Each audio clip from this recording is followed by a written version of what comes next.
Assalamualaikum warahmatullahi ta'ala wabarakatuh.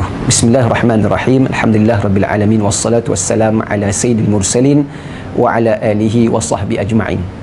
Tuan-puan yang dirahmati dan diberkati oleh Allah Subhanahu wa taala. Bila kita renung dalam kehidupan kita, kita melihat bahawasanya ada orang yang mereka hidup dalam keadaan miskin dan ada orang yang hidup dalam keadaan kaya. Sedar atau tidak, miskin seseorang ataupun kayanya seseorang, semuanya adalah takdir yang Allah Ta'ala telah takdirkan. Bahkan kita tahu bahawasanya setiap yang berlaku adalah dengan kehendak, kudrat dan iradat Allah Subhanahu wa Ta'ala. Tuan-puan sedar tak?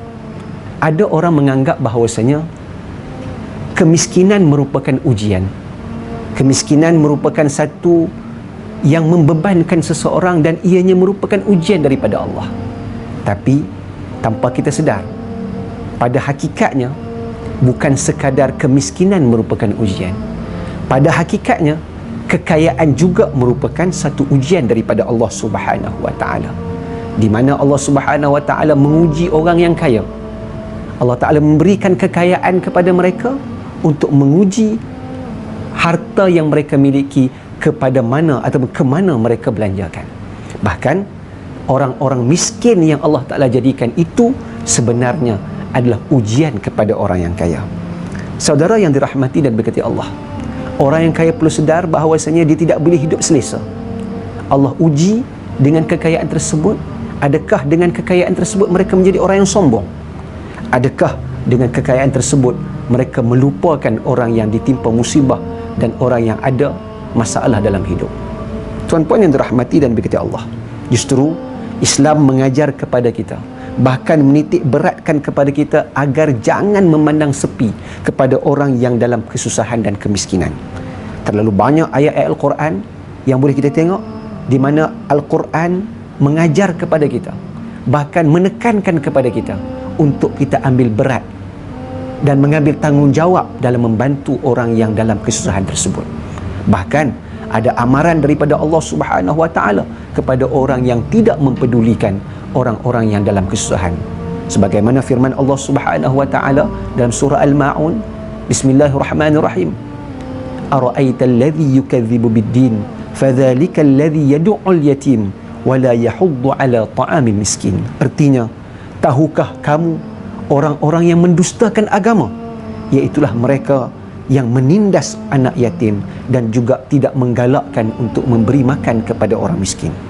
Allah Subhanahu wa taala dalam ayat ini memberikan satu amaran kepada orang yang tidak mempedulikan anak yatim, tidak mempedulikan orang yang dalam kesusahan. Sesungguhnya mereka ini Allah ibaratkan, Allah katakan mereka ini adalah pendusta-pendusta agama. Ikhwanul muslimin rahimakumullah, marilah kita bersama-sama mengambil berat dan membantu orang yang dalam kesusahan, termasuk orang yang miskin tersebut. Dan bagaimanakah caranya? Tentulah yang pertama, kita tunaikan kewajipan kita yang telah difardukan oleh Allah Subhanahu wa taala dalam membantu orang miskin. Kewajipan tersebut adalah melalui pensyariatan zakat. Zakat ada dua, ada zakat harta dan zakat fitrah. Kedua-duanya kita laksanakan sebagai tanggungjawab kita sebagai hamba Allah Subhanahu wa taala dan tanggungjawab kita sesama muslim. Dan yang kedua, tambahkan lagi zakat tersebut dengan infak-infak yang sunat, sedekah-sedekah yang sunat, wakaf-wakaf yang sunat, kerana itu juga akan membahagiakan orang yang dalam kesusahan. Dan yang ketiga, marilah kita memberikan kebahagiaan kepada mereka dengan memberikan sokongan dan support emosi kepada mereka.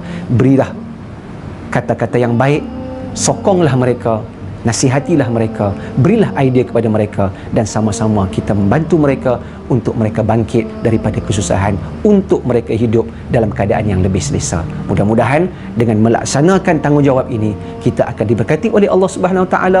Mereka juga akan menjadi hamba yang bertakwa kepada Allah Subhanahu wa taala.